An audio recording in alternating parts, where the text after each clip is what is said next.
Do you think you're an algae expert? Or maybe you want to become one? Well, welcome back to the Algae Corner with me, Dr. West Bishop. And what we have today is a series of short quizzes. We're going to start with just one today called Name That Algae. And what this is designed to do is test your knowledge, to enhance your expertise, be able to pick out what type of algae you may have in your system. So again, what I'm looking for is either the scientific name, the genus for that algae, or I'll even take a common name. So welcome to the first quiz, and here we go. All right, this first algae, if you look at it out here, here's a picture of it, is big, thick green clumps. You know, this is a mat former. It's slick. If you pick it up, you see the water sort of string down it, bright green in color typically.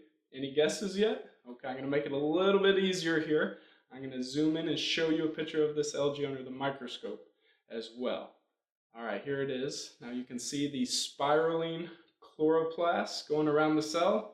Any guesses? All right, lock them in. Lock them in. Here we go. It is Spirogyra. All right, good job if you got it right.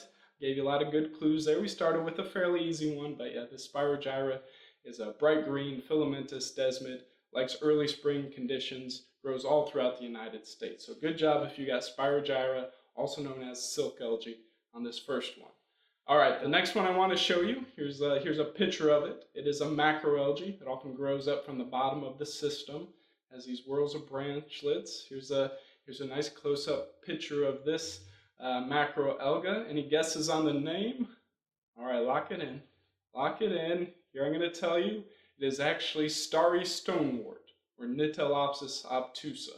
This is growing across the United States, primarily spreading throughout the Midwest and the Northeast.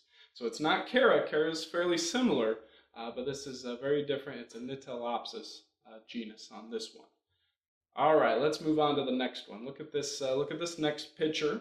More thick, dark mats. They smell bad. They smell almost dirty. You know, a really odorous smell to these fibrous mats. Any guesses on this one? This is spreading across the country, certainly in the Great Lakes, throughout the southeast. Let me zoom in here under the microscope, show you a couple pictures. Big, thick mucilaginous sheath. All right, let's lock in those answers. All right, this is Lyngbya. Yes, Lyngbya woolii is what we're looking at here. A thick filamentous cyanobacterium, both a toxin and taste and odor compound producer. So good job if you got that one right. All right, next up, this algae is a scum former. So you can see it, here's a picture of it forming these little groups of algal cells on the surface. Now these are often called rafts. It's multiple filaments stuck together. Again, a scum former, nitrogen fixer, potential toxin producer. I'm going to make it a little bit easier for you if you don't have it already. I'm going to zoom in under the microscope, and again you see all those filaments stuck together forming these big clumps or tufts. It's often described as bits of chopped grass in the water resource. Any guesses? All right, lock it in. Indeed, this is a Phanozomenon.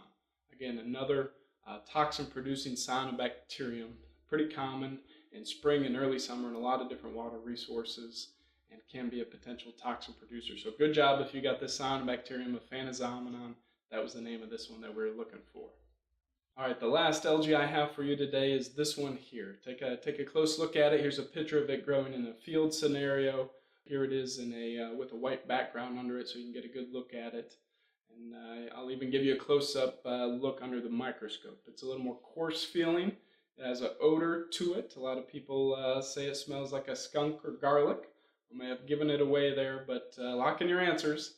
This is indeed a macroalgae called Chara. So charophytes are pretty common. Chara is a very common species across the country and can be a very nuisance species. So good job if you got this one right. It is the macroalgae Chara.